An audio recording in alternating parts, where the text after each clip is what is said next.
Alcohol withdrawal. Hideous.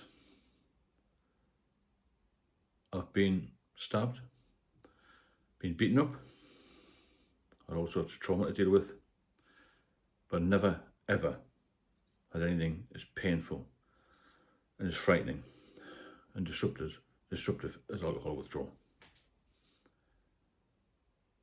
And it happened to me after I'd been on and off the drink a couple of times and relapsed. And I had 8 years off, decided that I could drink again, and within about a month I was back to 24-hour drinking, and I couldn't get medication. So I decided to self-medicate. And I was in withdrawal, I would say, for 5 years.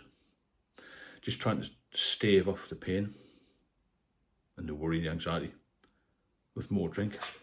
Because I didn't realise at the time that if you've been on and off the drink a little bit, and they get this kindling effect. So when you take the first drink after a time off, a long period off, you virtually don't really see a hangover anymore. You just go straight to withdrawal. So in a few days, you're back to square one. But how long you've been off? And I was devastated I couldn't get any medication. I thought it was the only thing that was going to save me. So I went on this path of trying to drink a little bit here and there, trying to taper off. None of that worked. And I ended up in a total mess. I got paranoid, depressed. I lived in squalor. I used to stock up with drink. Anxiety was through the roof. Didn't want to speak to anybody, didn't want to see anybody. And I didn't really function. Lost a lot of weight, and I nearly died because of it. But to spend that much time withdrawal, my life crumbled very quickly. Because all you're doing is you're searching for the next drink. So I had this idea that I'm going to keep drinking a little bit, just a little bit, and then the next day was going to be better, but it never was any better. I used to sit around at night, have a few drinks. I forced myself now and again to go to the pub. I was running hideous, I lost a lot of weight, didn't eat. I used to have terrible nightmares, tremors, terrible shakes. I used to keep a can of beer down by the bed. It's only a short walk to the toilet, to the bathroom as it were, and I had to have a drink before I moved. Some days I'd wake up at God knows what hour, and just lie in the bed and just think, unless I have a drink, I can't get up. Just pour it in my mouth. I was lying down, so there was some little bit of effect. Bed slats had gone, there was rats in the flat. It took me an hour to get myself pulled together. I used to walk over to the mirror, look at my red eyes and think, Jesus, what have you done to yourself? I was so gaunt and so old and grey and just pissed off with life. But I thought if I didn't have a drink, I couldn't walk, I couldn't do anything. I walk over back to the bed and someone just lie down again, got off to sleep again. I was just living in this 24-hour cycle of withdrawal, wake up, shaking, frightened of everything, frightened to answer the phone, frightened to answer the door, frightened to open any letters. From being a very strong individual, I just became like a mouse, an injured mouse at best. I hated myself, hated my life, didn't want to go any longer. That's what happened to me. I lived that for 5 years. I would say I was in withdrawal from alcohol for 5 years, all through having that first drink. Now, I spoke to a chap the other day, he'd been out for 2 years. I went out one Saturday night, recently, for about, I don't know, a couple of hours maybe. Had a few drinks, went home, went to bed, and he was straight back on it at 6 o'clock the next day. It happens so quickly that it takes over your life, and you're back to square one. You're in reverse, and you are completely immersed in alcohol again. No one's beaten it. No alcoholic or problem drinker can ever socially drink again. And I regretted it so much. I thought 8 years of sobriety, feeling good, being fit, enjoying my life, had a good relationship with my family, did a bit of travelling. Then I did nothing, just stuck in the flat.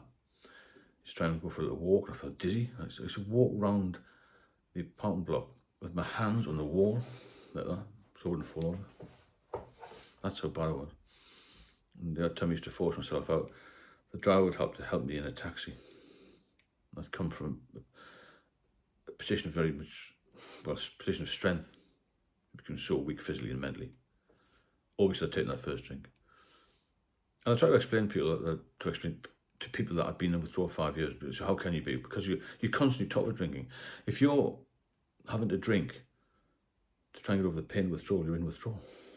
The people can go on like this for their lifetime and call themselves functioning.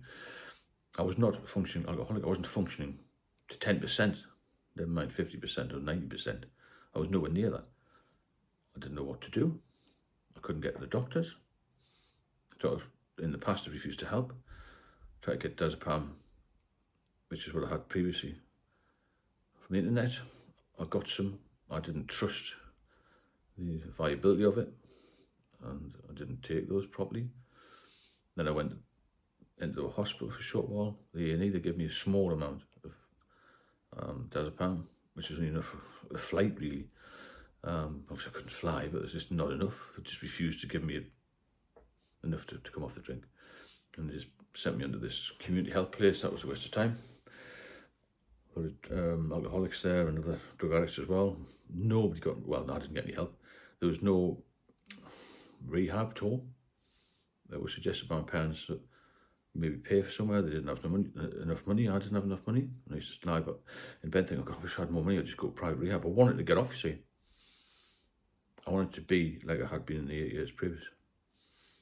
And I couldn't do it. I felt so trapped. So sick of my life. And when I've looked around now I'm sober for 6 years, and I think, these people in the pubs don't look happy. And you never see a happy alcoholic, do you? They're always pretty pissed off with their lives. But I've never ever suffered the pain and anxiety that I did then. And I will never ever go back there. And then obviously I became ill in 2019, so ill that I was admitted to emergency wards, and I spent 2.5 years in hospital. And it was just hideous. The whole experience was hideous. From 2014 when I took that first drink. Just because I thought I had control. You become complacent really, don't you? And you think, oh, I'll just have one. Even when I got out of hospital, 2021-ish, I still thought, I wonder what it's like to have one. I went into a pub and I saw the pumps. I thought, I'll just have one, but I didn't. Thank God I didn't have one, because if one, I wouldn't be here. Just one drink will lead me to an early grave. And you've probably seen the statistics on this. If you're dependent on alcohol, you're going to die 20 years younger than the general population. So what's the point? I do a lot of mentoring and coaching now for people. I keep saying to them, just follow what I'm telling you, you'll be fine. You've got to change your mindset. You've got to click things over. See, when I drank, I never had an off switch. I only ever drank lagers and beers, Tried spirits, wine, didn't like them. I'm very much of a high volume, fast drinker. And it got me into so much bother and so much trouble. And as I said, I nearly passed away because of it. This is so-called enjoyable thing you're supposed to do. Everyone's doing it every night or every weekend or special occasions. The boozing. It'll take your life. It'll destroy you. It will destroy you. As simple as that. That's a big lesson, a big warning. When I tried to stop without medication, I had seizures. I nearly died then. You've got to be very careful of this. It is a drug. It's as simple as that. It's not alcohol and other drugs. It's alcohol. It's a drug. It's all part of the same family. But it's so readily available. So ingrained in our society. It's weaved into our lives, alcohol, isn't it? That you must have a drink to enjoy yourself. It's a load of nonsense. If you are benefiting from these videos, then please like and subscribe. And I've got an ebook out as well. I do one-to-one mentoring. I'll put all the links in the description of the video. I do some live broadcasts. I'll put a post out when I'm doing that. I'll do one tonight, Monday. And if you need any help, get in touch. And keep sober.